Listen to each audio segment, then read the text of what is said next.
welcome to this episode of The Latest Thread. Today, we're going to be talking about using resist in your quilting projects. Resist can be anything that blocks out paint, dye, whatever you decide to put on your fabric.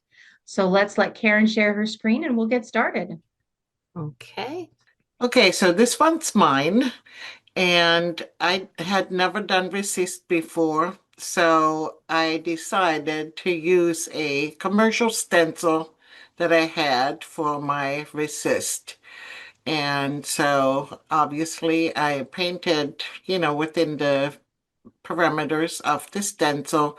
The fabric is sparkly, the background, and the paint is metallic paint. So did you just hold it down while you painted? Or did you like tape Yes, it down? Okay. I didn't have to tape it down. It was rather large, so I was just Okay. being careful starting in the center out. And here is the finished project. Very nice. Just Very nice. I saw the curves on the stencil, in between the pointy things, and I thought, well, that's a good opportunity to add some curved quilting, creating those arc things, Mhm. and then just flip it. It was a little bit tricky to quilt around the stencil because, as you can see, the pieces are not connected. They're all just hanging out there in no man's land. So I thought I used the pebble fill to be able to travel, but Mhm. I left some areas unpebbled in order to give it some additional dimension, and then just did the diagonal lines. I was pretty happy with it. It's going to go on my wall. Very nice. Yeah, I like it a lot. It's really Me nice. too. It is very Thank cool. you. Super sparkly. Oh, It is sorry. super sparkly. Yes. And Ava's not a super sparkly. I was going to say, because I'm such a very much sparkly person. Is that sheen fabric? Yeah, it's has sparkle in the fabric. Yes. I like that. Okay. This one's mine, and I just decided to use templates that I have, circle templates for quilting, and made these freezer paper circles and cut them out. Is it just one layer of freezer paper or did you stack it? Mm-hmm. Just one? And ironed it on there. Very cool. And I just painted, like just started on the circle and went, out. Yeah. Choose And a flat brush? yeah. I like that. It's like cosmic looking. Yeah. Mhm. Yeah. Yeah, it was just we'll see what happens. Oh, That turned And I out cool. peeled off the paper Wow. and yeah. very cool. I mean, it's sparkly too, and I'm not sparkly either. So it was just like, oh boy, okay. We're I'm gonna a quilt lo- with black on top of it to try to tone down the sparkle a bit. I'm loving all this. I like it. I like it. I think it's great. But that's the whole point of these projects. Sometimes you just got to step out of your in my case, very, very small box Yeah. and try something different. Oh, Yeah, no. then I just quilted it. Oh, that looks And cool. it didn't help to hide the sparkle too much, but Sparkle always wins. and to top it all off, the sparkle was pink. Like, oh my goodness, who made this? That's awesome. Yep, it is great. It is. It's very cool. This is mine, and this is just showing what I did. I drew a pattern onto some freezer paper, and then I laid the fabric on top of actually in a layer in between of wax paper so I could see through so that I could put the glue on the fabric. So this is just the layers. There's the glue on the fabric. Very And cool. that was just, like I said, I just saw through the freezer paper, through the wax paper onto the fabric, put the glue on, let it dry. That's the worst, waiting for the dry. Let it dry. It took a long time for it to dry. And then I dyed it. and I didn't quite follow. I don't know, I followed a couple of different instructions on how to dye this, and I thought it turned out all right. I I thought it like it. worked. It's like old denim. Yeah. Yeah, it looks like, you remember when you could do those sun prints Yes. Mhm. where you would put something, I don't even remember what it was, on your fabric, and then you laid it out there in the sun and it did that kind of. And yeah, yeah. But it's just dye, just grit dye. It's, It's cyanotope. Is that what that was? I don't yes, that's remember. what that was. Mhm. That's what that was. Oh, very cool. What kind of glue did you use, Jeannie? I used that Elmer's glue. It's like a blue gel glue. Okay. And so that's what I used, and it took a long time. Anyway, and then this is how I quilted it. And I just, I was trying to go for a wreath Mhm. there. So I used a couple of different, like a grapevine wreath. So I used a couple of different brown threads to kind of try to point out that wreath shape. And then I added greens into the leaves and yellows into the center of the flowers to point them out, and just quilted around, and then did a whole lot of echoing there.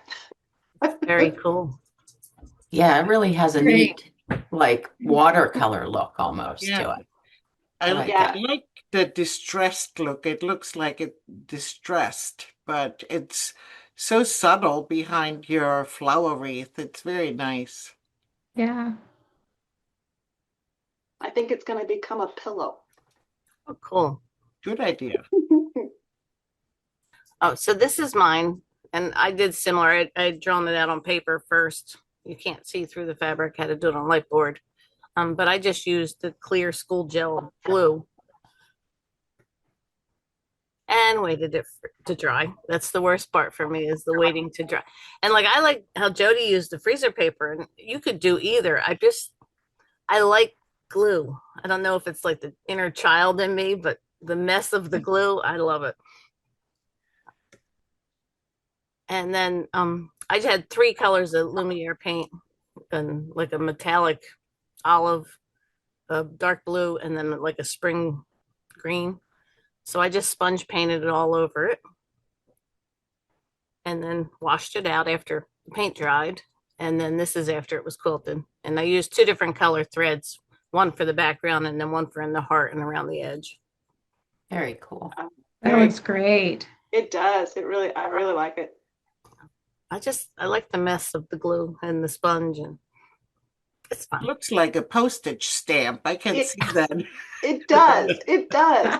My original one had a straight border, and it just didn't. Me and straight lines aren't the best of friends, so I said I we're like gonna the wiggle wavy. it. Yeah, that wavy is really pretty. It is. I think sometimes the post office has like those contests for postage stamp designs. You should totally submit it. Well, if I Yes. see it, I will. This is mine. I did not get a before shot of before it went into the dye, but I used regular Elmer's school glue and it did not work as well as I wanted. So if I try this again, I'm definitely going for the gel.